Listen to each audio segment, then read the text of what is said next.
The assassination of Martin Luther King. In April 1968, Martin Luther King traveled to Memphis to assist in an ongoing strike of the city's sanitation workers, a group which was overwhelmingly African American. He had originally planned to stay at a nearby Holiday Inn, but changed his plans after criticism that he would be staying in a white-owned hotel instead of one owned by African Americans. On the evening of April 4th, King was standing outside his room at the Lorraine Motel, talking to some aides in the parking lot below. One suggested that he get his overcoat before leaving for dinner, and as he turned to go back into his room, a rifle bullet fired from a nearby boarding house shattered his jaw, severed his spinal cord, and lodged in his shoulder. He died less than an hour later. Reaction to the assassination was intense and widespread, with disturbances in several U.S. cities, including Washington, D.C. Armed U.S. troops were stationed at the White House for the first time since the Civil War. In early June, British police arrested suspected assassin James Earl Ray and returned him to Memphis for trial. However, Ray instead pleaded guilty to the murder and received a 99-year prison sentence. He later recanted his guilty plea and said that several had conspired to assassinate King. Ray never received a retrial. He died in prison in 1998. On a side note, Martin Luther King Jr.'s son was a frequent visitor of Ray in prison and believed that Ray was telling the truth when he said that others were involved in the assassination. The King assassination marked a decline in the civil rights movement as a whole. Organized protests began to drop off. Though Ralph Abernathy became the new head of the SCLC, the organization never regained the clout it had with King as its head. The Poor People's Campaign. In late 1967, Martin Luther King and other SCLC leaders began to plan what they considered to be the next phase of the civil rights movement. King intended to address economic inequality and poverty and began to recruit a multiracial army of poor people nationwide to assemble in Washington, D.C. and demonstrate for what the movement called an economic Bill of Rights. After King's assassination in April 1968, new SCLC chairman Ralph Abernathy and other leaders decided to go ahead with the march. However, the absence of King's leadership no doubt diminished the march's effectiveness. Only 7,000 people actually participated in the campaign. While the marchers protested at various federal agencies, they never garnered enough support to make the economic Bill of Rights a reality. The added shock of Robert Kennedy's assassination in June likely also reduced the number of protesters, and within weeks, the Poor People's Campaign came to an end.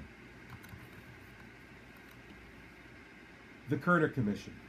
In the summer of 1967, President Johnson convened an 11-member commission to investigate the epidemic of rioting in American cities, as well as to form recommendations on the best way to avoid future riots.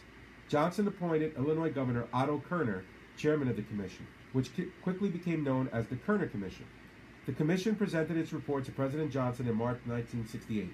It concluded that the nation was moving toward two societies, one black, one white, separate and unequal, and noted that if conditions didn't improve, American cities faced a de facto system of apartheid, referring to the official policy of segregation in South Africa.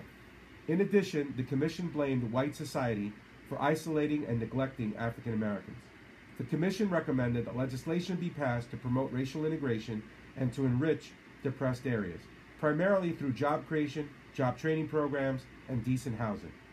President Johnson, for his part, rejected the recommendations. He had hoped that the commission would find that the urban unrest had resulted from the actions of outside agitators. Within a month of the Kerner Commission's report, riots broke out in more than 100 cities after the assassination of Martin Luther King. Civil Rights Act of 1968.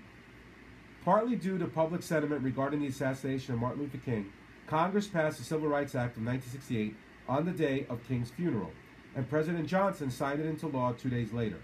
The act prohibited housing discrimination based on race, religion, national origin, or sex. The Fair Housing Amendments Act of 1988 added people with disabilities and families with children. Specifically, the act prohibited the following regarding any protected class: refusal to sell or rent a dwelling, discrimination against a person in the terms, conditions, or privilege of the sale or rental of a dwelling, indicating a preference in the advertising of the sale or rental of a dwelling, and finally, coercing, threatening, intimidating, or interfering with a person's enjoyment or exercise of housing rights, or retaliating against a person or organization that aids or encourages the exercise or enjoyment of fair housing rights. Affirmative action.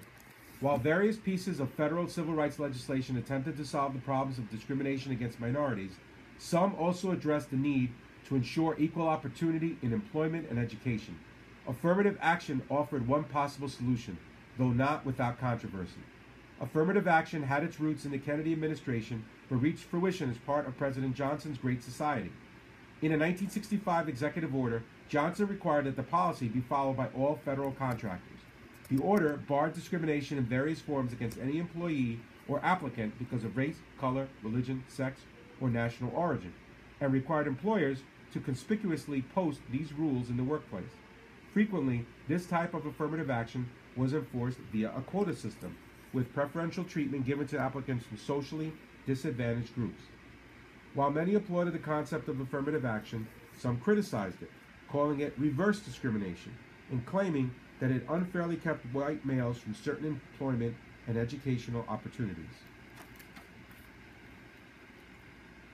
De facto segregation.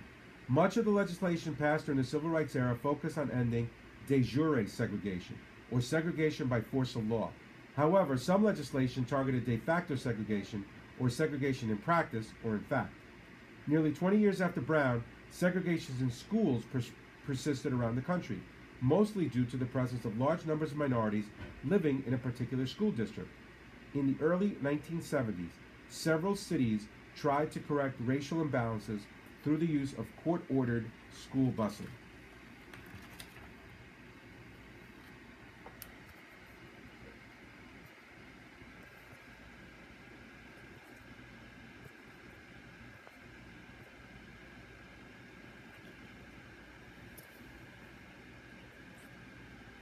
The Swan case. The Swan